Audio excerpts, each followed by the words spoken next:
Sebelumnya, perkenalkan nama saya Reina Azalia Silvana Setiawan. Saya Ernia Hoirunisa. Halo, saya Maruli Ramadhani. Saya Kayla Rajara. Dari mana, Dek? Kami dari siswa SMP Negeri 1 Padalarang bertujuan untuk mengunjungi Bu Dokter untuk mewawancarai mengenai penyakit isu lingkungan. Boleh saya dibantu? Apa aja yang bisa saya bantu? Info-info apa yang perlu diperlukan oleh adik-adik sekalian? Itu sebelumnya saya ingin mengetahui terlebih dahulu mengenai 10 data pasien yang memiliki kasus penyakit terbanyak di rumah sakit ini.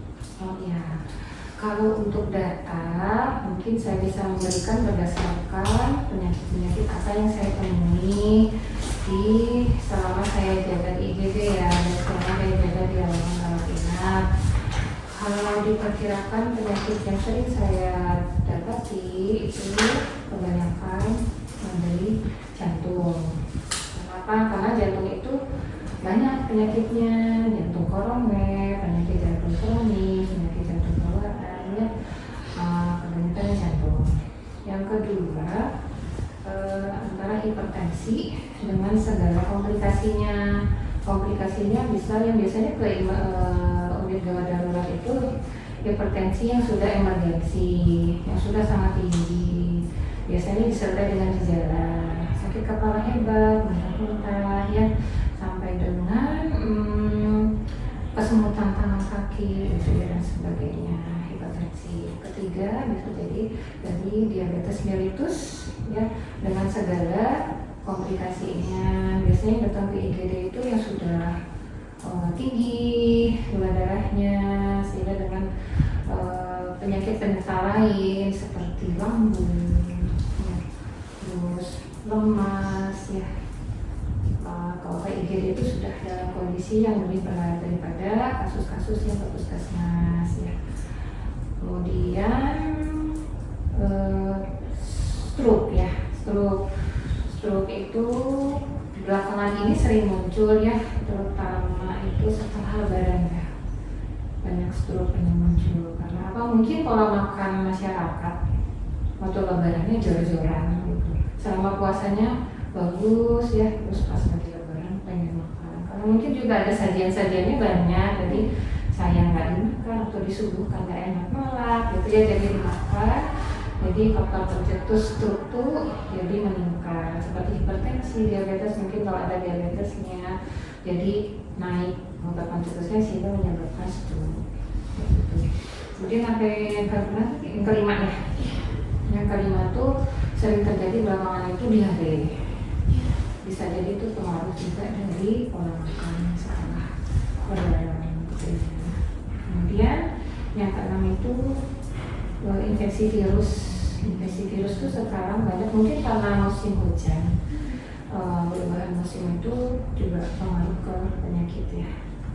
Virus itu macam-macam, ada termasuk DB juga virus, chikungunya atau paru-paru. Ya, nah ini kemudian lanjut lagi ke berikutnya yang besar. Penyakit yang terbesar itu bisa jadi radang paru-paru atau dibilang pneumonia. Pneumonia itu bisa pada anak, pada dewasa. Nah itu tadi dari virus bisa, dari bakteri bisa, itu juga pengaruh dari cuaca. Ya. Kemudian masalah paru-paru juga ada TB. Yang ke berapa sekarang? 7, ya. Ke 7 sudah. Kemudian keberapa sekarang? Oh, ke-8. Ke-8 tadi sudah apa tadi? Pertama jantung, kedua hipertensi, ketiga diabetes, 4 stroke, 5 mencret, DE, diare, 6 virus, 7-nya paru, nah 8-nya TB. TB belum, ya? Oh, TB belum, ya?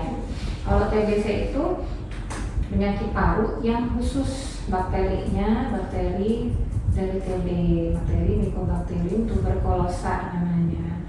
Itu sangat pengaruh lingkungan juga, terutama lingkungan yang padat dan kurang pencahayaan sehingga penularan dari penderita ke yang sehat itu cepat. Nah, itu tadi 8. Kemudian ke 9 itu belakangan ini banyak anemia ya. Anemia itu penyebabnya banyak, bisa jadi autoimun, bisa jadi masalah keganasan yang mendasari keganasan itu, baik itu keganasan di darahnya, komponen darahnya, atau dari keganasan yang lain, misalnya dari keganasan payudara, keganasan di yang lain, di organ yang lain, di serviks misalnya, atau di rahim ya, macam-macam. Itu bisa penyakit atau penyakit kronis, misalnya masalah ginjal, itu TB pun juga bisa menyebabkan anemia. Jadi banyak memang anemia juga termasuk penyakit yang banyak ya. Kemudian 9 sudah, ke 10 itu banyak itu kejang demam pada anak-anak. Pada anak-anak itu banyak terjadi kejang demam karena ambang kejang anak-anak itu masih ada yang mempunyai ambang kejang yang rendah, jadi cepat tercetus oleh demam, kejangnya cepat tercetus oleh demam. Itu 2, 3, 4, 5, 10 sudah ya. Nah, itu mungkin kira-kira 10 penyakit terbesar yang sering datang ke IGD.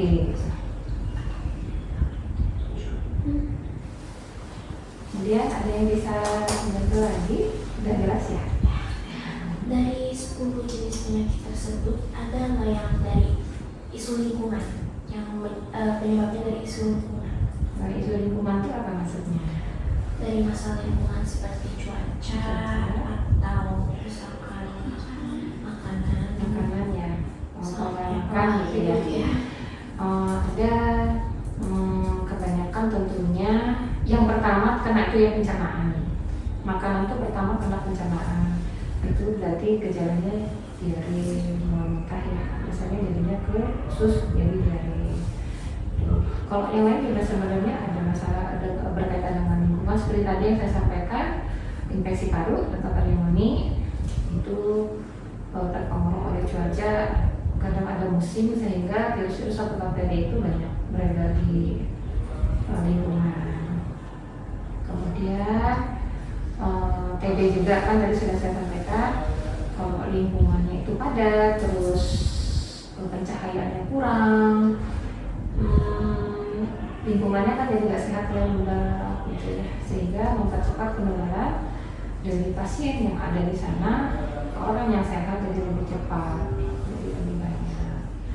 Kemudian kalau untuk dari pola makan mungkin ya yang tadi itu, selain diare lanjutannya lagi ada pasien-pasien yang punya penyakit kronis seperti diabetes dan hipertensi. Kalau pola makannya tidak terkontrol maka akan memperberat penyakitnya.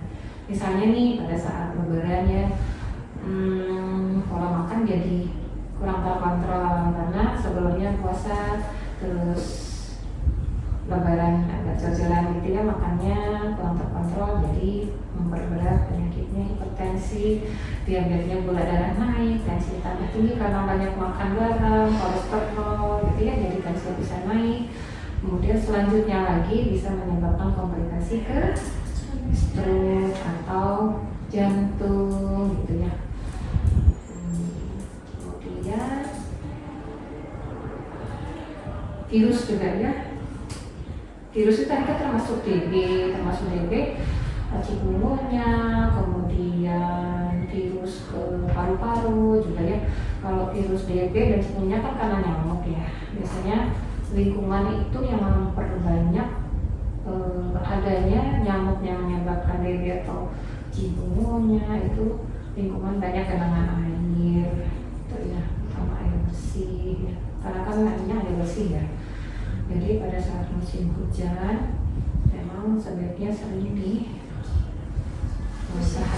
ya, genangan air dan sebagainya. Itu ada lagi Untuk penyakit pneumonia itu apakah rentan pada anak atau Mm-mm. Jadi kalau anak-anak kan imunnya masih belum sempurna ya, masih ada lebih rentan tentunya.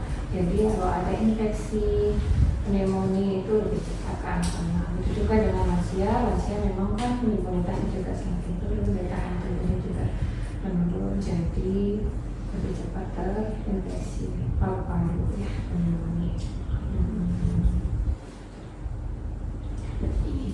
Kelompok masyarakat mana yang rentan terhadap penyakit ini? Pneumonia. Iya. Oh, tadi kan sudah ya, ada anak-anak, bayi, dan lansia ya. Kalau dari sudut pandang ibu yang menjadi dokter, rekomendasi apa yang diberikan kepada pemerintah untuk mengatasi masalah TBC atau pneumonia? Pneumonia. Iya. Oh, kalau dari pemerintah kan sudah ada ya vaksin untuk pneumonia. Jadi agar masyarakat juga memperhatikan kalau ada vaksin imunisasi di puskesmas supaya dijalani ya, terkontrol ke puskesmas bayi.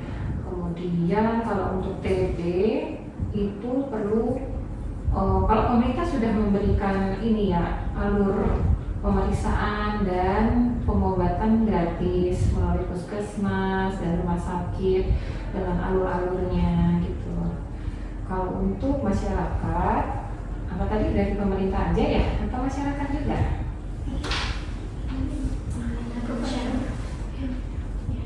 Dari pemerintah begitu kan ya, sudah ada vaksin. Terus kalau untuk TB juga sudah ada alur untuk pengobatannya gitu ya. Jadi terpantau dari puskesmas, kalau sampai rumah sakit ada poli TB-nya ada, jadi gratis pengobatannya.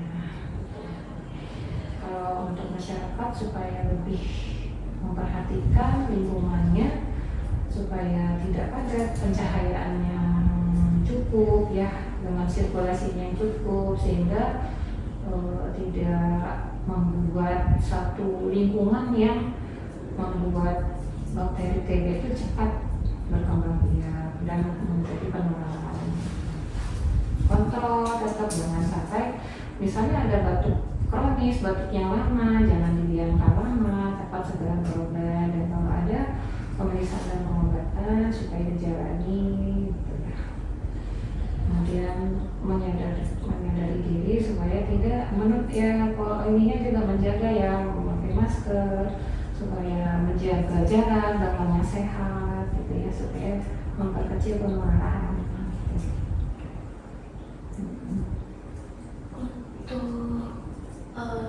seperti gejala awal dan yang benar-benar harus langsung diperiksa dibawa ke rumah sakit itu gimana dokter? Untuk yang pneumonia sama TBC. Pneumonia. Kalau pneumonia ini beda ya. Pneumonia itu akut ya. Kalau TB biasanya lebih lama kronis ya. Lebih lama konsepnya. Kalau pneumonia lebih cepat. Biasanya ada batuk, pilek, demam, kemudian napas cepat, dahaknya banyak ya. Kalau sudah sesak ya segera berobat ya. Mau ke puskesmas ataupun ke rumah sakit bisa. Kalau puskesmas mungkin kalau memang sudah harus ke rumah sakit pasti dirujuk ke rumah sakit. Kalau TBC enggak semuanya dengan sesak, tapi ada yang batuk lama ya sampai sebulan. Kalau sudah batuk itu lama jangan berhenti begitu aja ya. Misalnya seminggu batuk sudah berobat kemudian terus nggak sembuh, perlu follow up lagi ya, periksa ke puskesmas, pokoknya fasilitas kesehatan ya, mau puskesmas. Kalau masih ringan sih puskesmas dulu ya. Biasanya kalau BPJS ada alurnya, dan pas ke satu dulu puskesmas atau klinik gitu ya, nggak langsung ke rumah sakit. Kalau masih bisa ditangani di puskesmas, bisa dilayani di puskesmas dulu, kemudian untuk pengobatannya juga masih bisa ada, kan tadi sudah ada program pemerintahnya. Biasanya kalau yang ke rumah sakit yang sudah ada, sudah ini ya, sudah dengan fase lanjut biasanya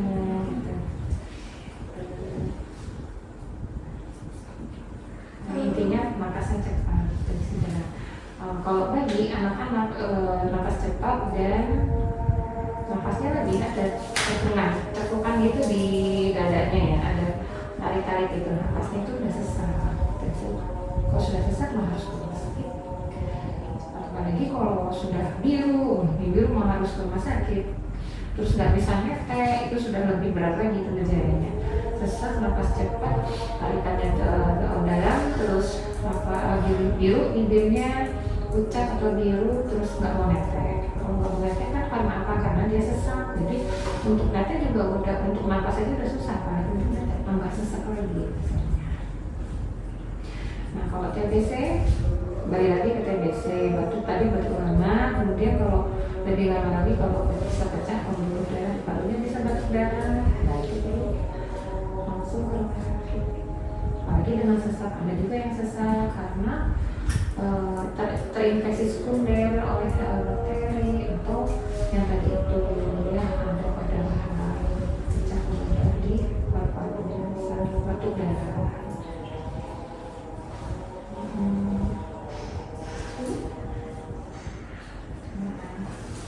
Kalau buat penanganan penyakit pneumonia itu ya kayak gimana?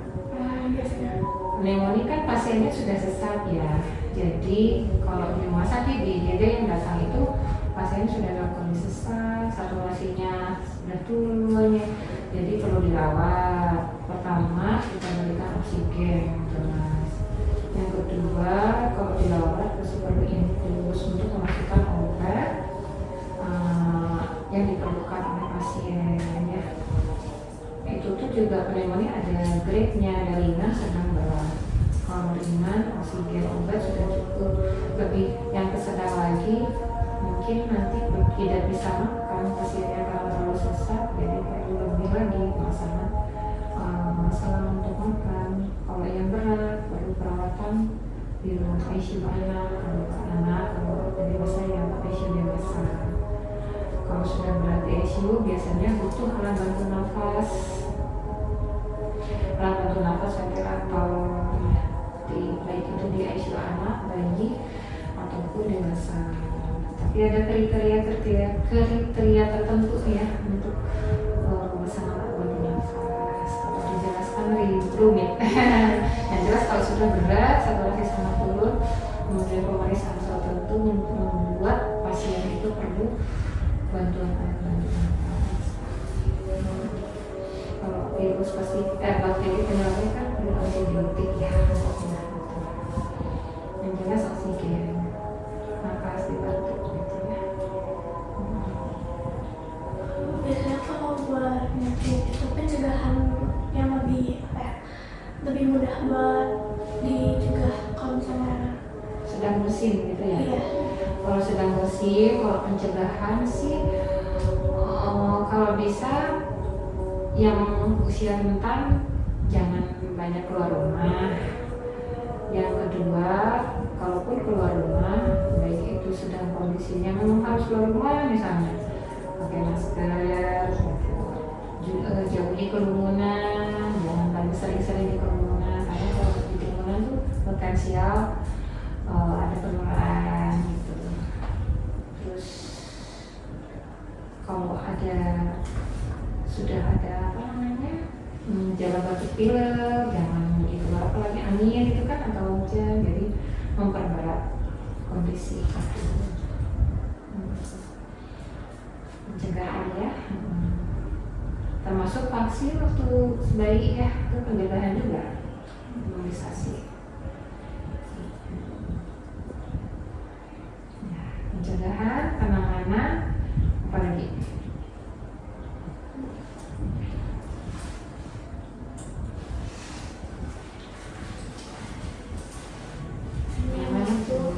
Kalau misalkan TBC itu harus kayak mengurangi kepadatan penduduk Lingkungannya. iya lingkungannya.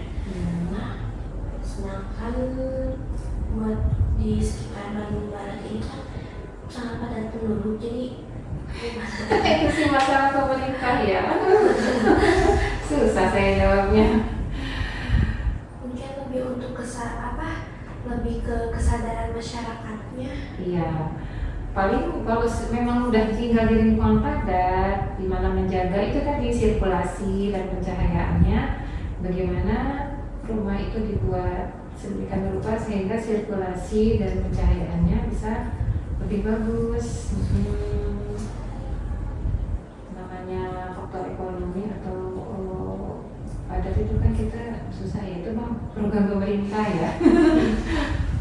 Pemerintah menyediakan lahan apa gimana saya nggak paham. Itu aja secara kalau memang sudah di situ tinggalnya, ya gimana caranya rumah itu dibuat dengan ventilasi sirkulasi yang bagus, ya sirkulasi dan pencahayaannya. Kemudian apa yang lembab diganti atau dijemur atau dicuci, tetap buat kebersihannya gitu.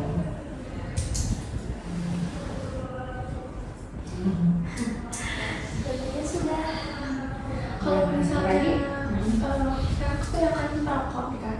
Kalau perokok tuh biasanya ini faktor yang paling tinggi buat TBC atau emang dari lingkungan yang lembab? Oh, nggak ada faktor yang berhubungan antara merokok dengan TBC ya, beda. Kalau TBC itu lebih ke penyebab kanker paru ya. Kalau TBC bukan penyebab, merokok itu bukan penyebab TBC, tapi dari bakteri kan, bakteri ya, Mycobacterium tuberculosis. Tapi kalau pasien itu sudah merokok, paru-parunya ditakutkan, biasanya kondisinya lebih nggak bagus ya. Nah, sehingga kalau terinfeksi TB, jadi paru-parunya tambah nggak bagus lagi gitu. Atau misalnya pasiennya sudah terkena TB gitu ya, paru-parunya ada kerusakan karena TB-nya, kemudian merokok ditambah yang memperberat TB-nya, sebaliknya seperti itu. Itu atau perokok pasif juga, misalnya ada sekitarnya yang merokok, itu juga nggak bagus buat penderita TB gitu. Jadi bukan merokok menyebabkan TB, merokok itu faktor resiko penyebab kanker ya, tapi bisa memperberat kondisi pasien TB gitu. Pasien dengan TB itu. Atau sebaliknya pasien merokok misalnya karena terinfeksi oleh TB, maka akan bisa lebih berat lagi gejalanya. Jadi sebenarnya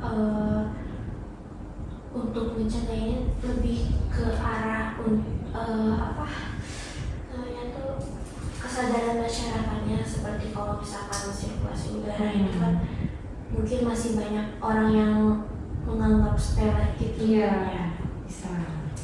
Lalu sepele masalah sirkulasi dan cahaya gitu. Sebenarnya itu cukup memberi potensial perkembangbiakan TB dan pengelolaan